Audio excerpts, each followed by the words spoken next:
घटना है 23 फरवरी की, जब अचानक से राजस्थान के बीकानेर के एक छोटे से गांव में धरती में कुछ हलचल होती है और एक गड्ढा होने लगता है। तभी बहुत तेज तेज हवाएं चलने लगते हैं और चारों तरफ अंधकार छा जाता है।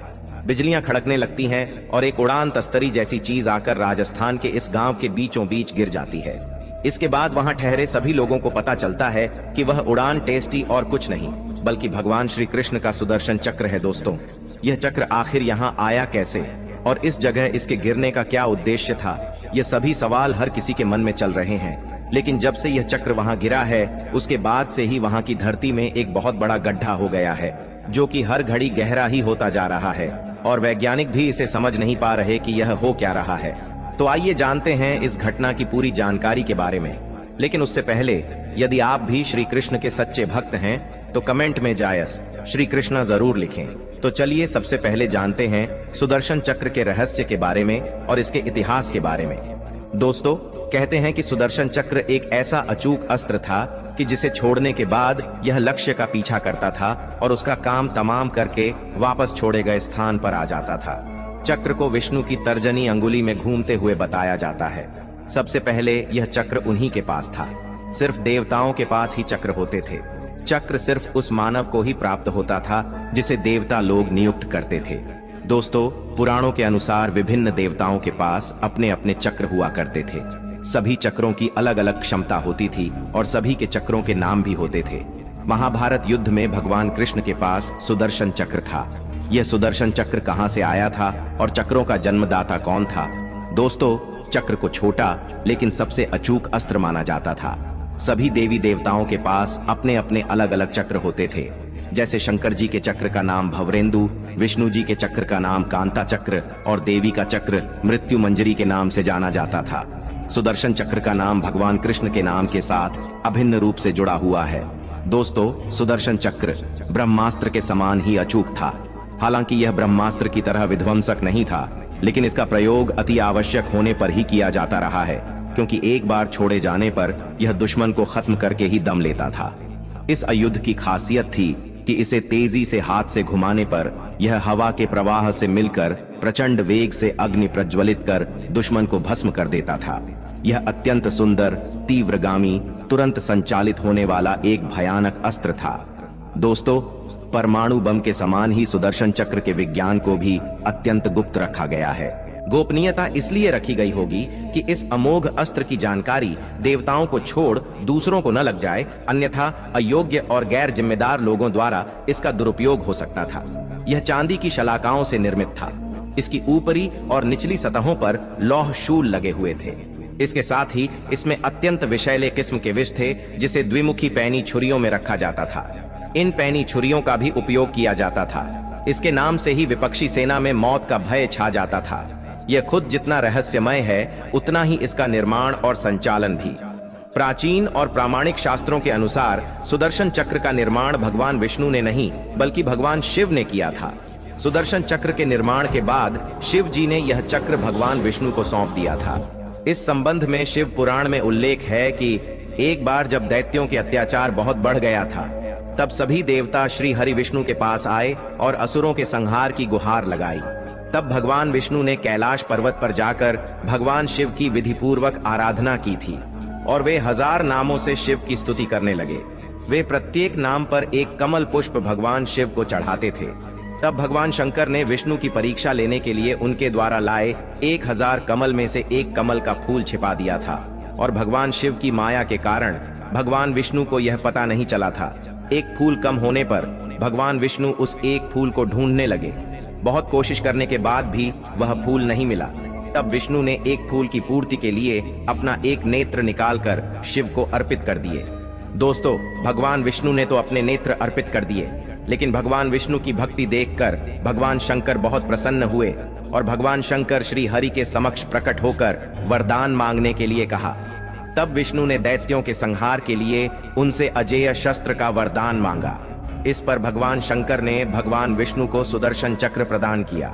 सुदर्शन चक्र पाने के बाद विष्णु ने उस चक्र से दैत्यों का संहार कर दिया।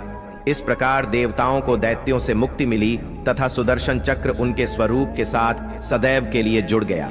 इसके बाद भगवान विष्णु ने आवश्यकता पड़ने पर सुदर्शन चक्र को देवी पार्वती को प्रदान कर दिया था, जिसके बाद कई देवी देवताओं से विचरित होते हुए सुदर्शन चक्र भगवान परशुराम के पास से श्री कृष्ण को प्राप्त हुआ। दोस्तों, सुदर्शन चक्र को हिंदू धर्म में एक शक्तिशाली और दिव्य हथियार के रूप में जाना जाता है, जो महान भगवान विष्णु से संबंधित है, जिसे व्यापक रूप से हिंदू पौराणिक कथाओं में संरक्षण का देवता माना जाता है। दोस्तों, इसमें 2 घूमने वाली डिस्कें होती हैं, जिनमें से प्रत्येक अपने किनारों पर 10 लाख से अधिक तेज स्पाइक्स से सजी होती है, जो विपरीत दिशाओं में घूमती हैं। सभी हथियारों में सुदर्शन चक्र विशेष रूप से अद्वितीय है, क्योंकि यह सदैव गतिशील रहता है। इस दिव्य और विशेष चक्र के निर्माण के बारे में दिलचस्प किंवदंतियां हैं। भगवान कृष्ण का सुदर्शन चक्र उन्हें किसी ने नहीं दिया था। ऐसा माना जाता है कि सुदर्शन चक्र कृष्ण के पास एक अंतर्निहित दिव्य हथियार था। दोस्तों, एक युवा लड़के के रूप में कृष्ण ने अपनी दिव्य प्रकृति और अपार शक्ति का प्रदर्शन किया, और सुदर्शन चक्र उनके दिव्य अधिकार के प्रतीकों में से एक था। अपने पूरे जीवन में कृष्ण ने अपने भक्तों की रक्षा करने और दुष्ट ताकतों को हराने के लिए विभिन्न अवसरों पर सुदर्शन चक्र का उपयोग किया। यह ब्रह्मांडीय व्यवस्था और दैवीय न्याय का प्रतिनिधित्व करता है, जो हिंदू पौराणिक कथाओं में धार्मिकता के रक्षक और धारक के रूप में कृष्ण की भूमिका को प्रदर्शित करता है। भगवान विष्णु की लाखों कथाएं प्रचलित हैं, लेकिन सभी कथाओं में एक बात कॉमन है, और वह यह कि भगवान विष्णु का प्रत्येक अवतार और उनकी सभी लीलाएं विज्ञान और समाज से जुड़ी हुई है। आइए जानते हैं कि भगवान विष्णु के सुदर्शन चक्र के पीछे का विज्ञान क्या है और क्यों इस प्रकार का चक्र दोबारा कोई नहीं बना पाया। दोस्तों, शास्त्रों में उल्लेख है कि भगवान विष्णु का सुदर्शन चक्र चांदी का बना हुआ है। चक्र पर लोहे के शूल लगे हुए हैं। यह इच्छा शक्ति के आधार पर चलने वाला शस्त्र है। शास्त्रों में सुदर्शन चक्र का डिजाइन भी दिया हुआ है।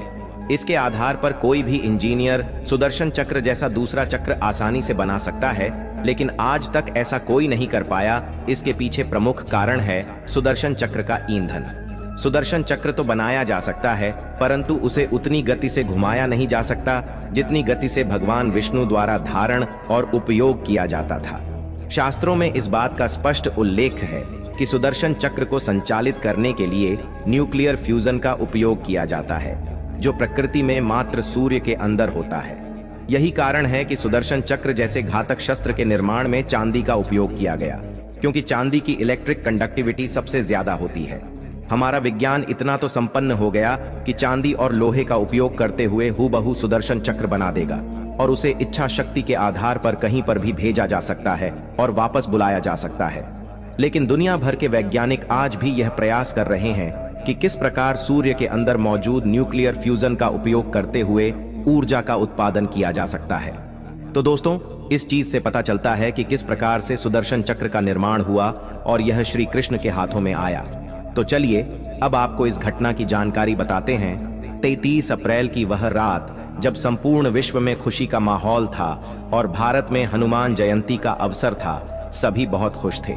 इसी बीच बहुत से भक्त राजस्थान के मेहंदीपुर बालाजी मंदिर भी जा रहे थे प्रभु के दर्शन करने के लिए। तब वहां से गुजरते हुए कुछ लोगों ने जब सुदर्शन चक्र को देखा तो किसी ने यह कल्पना ही नहीं कि सच में सुदर्शन चक्र, परंतु बाद में जब उस चक्र को ध्यान से देखा गया तो उसकी तुलना श्री कृष्ण के सुदर्शन चक्र से की गई।